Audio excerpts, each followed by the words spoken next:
नमस्कार, स्वागत है भारत मौसम विज्ञान विभाग के दैनिक मौसम परिचर्चा में। और आज की परिचर्चा का हमारा जो मुख्य हाईलाइट है वो जो पूर्वी भारत का जो पश्चिम बंगाल, सिक्किम और बिहार और झारखंड का जो कुछ एरिया है वहाँ पे जो लू पिछले 5 दिनों से देखी जा रही है, ये लू अगले 5 दिनों तक भी चलती रहेगी। और उसके साथ ही दूसरा हमारा जो हाईलाइट है वो हमारा है दक्षिण पूर्व अरब सागर में आज एक साइक्लोनिक सर्कुलेशन बन चुका है और इस साइक्लोनिक सर्कुलेशन के चलते अगले 24 घंटों में वहाँ पे एक कम दबाव का क्षेत्र भी बनने की संभावना है। आइए हम एक नज़र देखते हैं कि पिछले 24 घंटे में हमारा मौसम कैसा रहा। तो अगर हम ओलावृष्टि की बात करें तो हमें मध्य प्रदेश के एकाध स्थानों में, तेलंगाना और मध्य महाराष्ट्र के एकाध स्थानों पे भी हमें ओलावृष्टि देखने को मिली है। वहीं पे भारी वर्षा जो है हमें पश्चिम मध्य प्रदेश में, आंध्र प्रदेश के एकाध स्थानों पे, लक्षद्वीप और अंडमान निकोबार आइलैंड्स पे भी भारी वर्षा देखने को मिली है। और वहीं पे जो हमारा पूर्वी भारत है वहाँ पे हमें लू चलती हुई दिखाई दी हुई है। और कल जो है हमारा अंडमान निकोबार आइलैंड में थंडर स्क्वाल भी रिपोर्ट हुआ है जिसमें अधिकतम विंड स्पीड 45 किलोमीटर प्रति घंटे देखी गई है। अगर हम आज के मुख्य सिनॉप्टिक सिस्टम्स की बात करें तो हमारा एक पश्चिमी विक्षोभ है जो कि पाकिस्तान के ऊपर है। लोअर लेवल्स में एक साइक्लोनिक सर्कुलेशन उत्तर पूर्व राजस्थान के ऊपर, दूसरा साइक्लोनिक सर्कुलेशन दक्षिण पश्चिम राजस्थान के ऊपर है। वहीं पे पूर्वी भारत में एक साइक्लोनिक सर्कुलेशन छत्तीसगढ़ के ऊपर और एक ट्रफ रेखा भी है जो कि बिहार से लेकर के तेलंगाना तक जा रही है। वहीं पे बंगाल की खाड़ी में, पूर्व मध्य बंगाल की खाड़ी में म्यांमार तट के आसपास एक सर्कुलेशन बना हुआ है जिसके चलते पूरी की पूरी बंगाल की खाड़ी में काफी ज्यादा बादल छाए हुए हैं और कुछ एक स्थानों पे हल्की से मध्यम वर्षा भी देखी जा सकती है। वहीं पे दक्षिण पूर्व अरब सागर में आज सुबह एक साइक्लोनिक सर्कुलेशन बन चुका है और इस साइक्लोनिक सर्कुलेशन के चलते जैसा कि हम देख पा रहे हैं कि अरब सागर के दक्षिणी हिस्से के अनेक स्थानों पे बादल छाए हुए हैं, कुछ एक स्थानों पे हल्की से मध्यम वर्षा भी देखी जा सकती है। और ये साइक्लोनिक सर्कुलेशन अगले 24 घंटों में और ज्यादा मजबूत होगा, यानी कि एक कम दबाव का क्षेत्र भी बनने की संभावना है। अगर हम इस सिस्टम की बात करें तो जैसा कि हमने देखा कि अगले 24 घंटे में एक कम दबाव का क्षेत्र बनने की संभावना है और ये कम दबाव का क्षेत्र बनने के बाद उत्तरी दिशा में आगे की तरफ बढ़ेगा और जैसे जैसे ये आगे बढ़ेगा उसके 48 घंटे बाद यानी कि 7 या 8 जून के आसपास ये दक्षिण पूर्व अरब सागर, उससे लगा हुआ जो पूर्व मध्य अरब सागर है वहाँ पे एक डिप्रेशन बनने की संभावना है, यानी कि ये और ज़्यादा मजबूत होगा। वहीं पे अगर हम इस पिक्चर में देखें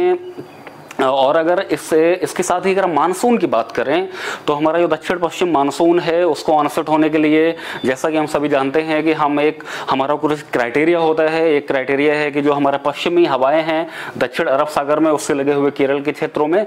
वो पश्चिमी हवाएं हमें लगभग 4.5 किलोमीटर ऊंचाई तक एटमॉस्फेयर में मिलना चाहिए। जैसा कि हमने कल भी देखा था और आज भी हमें पश्चिमी हवाएं केवल लगभग 2 किलोमीटर हाइट तक ही दिखाई दे रही हैं। और उसके साथ ही साइक्लोनिक सर्कुलेशन बनने की वजह से जो हमारा मैक्सिमम जो क्लाउड्स थे दक्षिण पूर्व अरब सागर में वो कहीं ना कहीं ये सारे के सारे क्लाउड्स और ज्यादा ऑर्गेनाइज हुए हैं। ऑर्गेनाइज होने के साथ साथ ये जो हमारा सर्कुलेशन वाला एरिया है वहां की तरफ शिफ्ट हो रहे हैं और जिससे कि हम कह सकते हैं कि कल के कंपेरिजन में केरल के तट के पास हमें थोड़े कम क्लाउड्स आज देखने को मिल रहे हैं,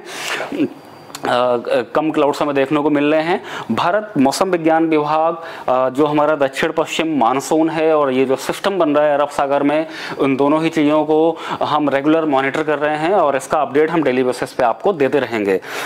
इस सिस्टम के चलते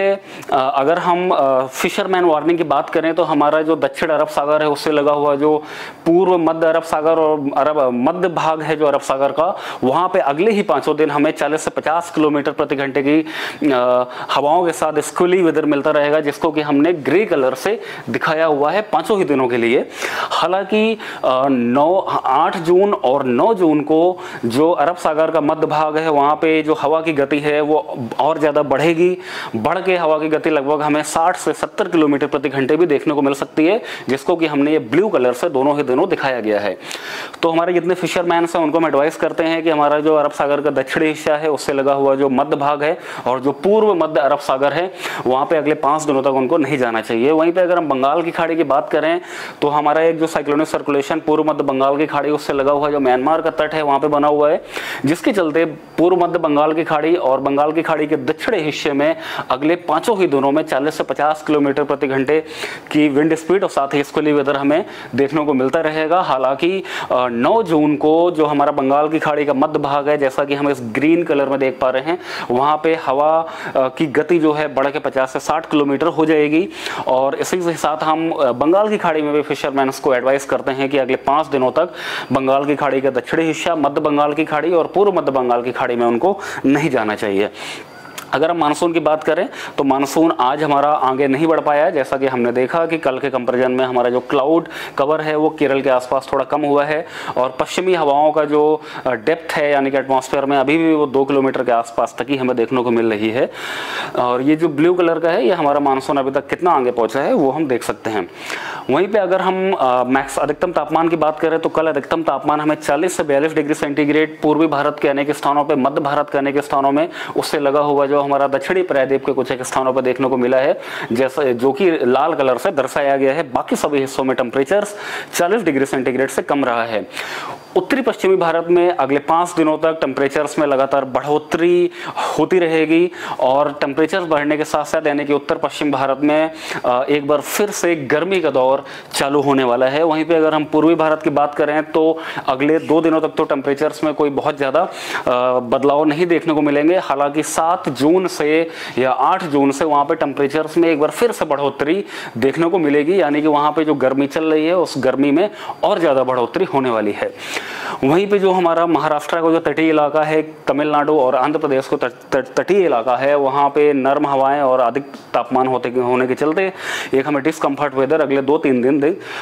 मिलता रहेगा। अगर हम वेदर वार्निंग की बात करें, जैसा कि हमने देखा कि हमारा जो पश्चिम बंगाल है, झारखंड का एरिया है, बिहार और जो सिक्किम का एरिया है, वहाँ पे आज यानी कि 5 जून, 6 जून और 7 जून के साथ साथ हमारा जो 8 जून और 9 जून यानी कि अगले 5 ही दिनों में वहाँ पे लू चलती रहेगी, यानी कि ऊष्म लहर यानी कि हीट वेव लगातार हमें देखने को मिलेगी, जिसके चलते इन सभी क्षेत्रों में हमने ऑरेंज कलर का वार्निंग अगले 5 दिनों के लिए दिया हुआ है। वहीं पे जो हमारा तेलंगाना का इलाका है और आंध्र प्रदेश के कुछ एक क्षेत्रों में भी हमें ऊष्म लहर यानी कि हीट वेव या लू हमें कल से ही देखने को मिलेगी और ये इस क्षेत्र में भी हीट वेव अगले 5 दिनों तक चलती रहेगी। वहीं पे अगर हम उत्तर प्रदेश की बात करें, उत्तर प्रदेश के खास करके जो पूर्वी उत्तर प्रदेश है वहाँ पे 7 जून से और पश्चिमी उत्तर प्रदेश में 8 जून से वापस एक लू चलने वाली है और ये लू 7 जून से पूर्वी उत्तर प्रदेश, 8 जून से पश्चिमी उत्तर प्रदेश से स्टार्ट होगी और अगले 3-4-5 दिन तक चलती रहेगी। वहीं पे अगर हम भारी वर्षा की बात करें तो हमें जो अंडमान निकोबार आइलैंड्स में अगले 3 दिनों तक भारी वर्षा देखने को मिलती रहेगी, जिसके चलते हमने ऑरेंज कलर का वार्निंग दिया हुआ है।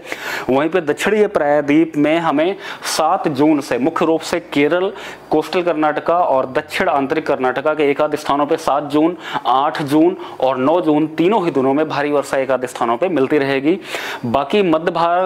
भारत में, पूर्वी भारत में, पश्चिमी भारत में या इवन उत्तरी पश्चिमी भारत में मुख्य रूप से हमारा कोई भी सीवियर वेदर होने वाला नहीं है। सिर्फ वहां पे हमें अब गर्मी का दौर देखने को मिलेगा। उसी तरीके से उत्तर पूर्व भारत में भी कुछ हमारा विशेष वेदर अगले 5 दिनों तक नहीं रहने वाला है। हालांकि हल्की से मध्यम वर्षा एक आध स्थानों पर देखने को उत्तरी पूर्वी राज्यों में मिलती रहेगी। मौसम की और अधिक जानकारी के लिए आप हमारी IMD की वेबसाइट पर विजिट कर सकते हैं। इसके साथ ही हमारा जो फेसबुक पेज और हमारा यूट्यूब चैनल पे भी हमें फॉलो कर सकते हैं। धन्यवाद।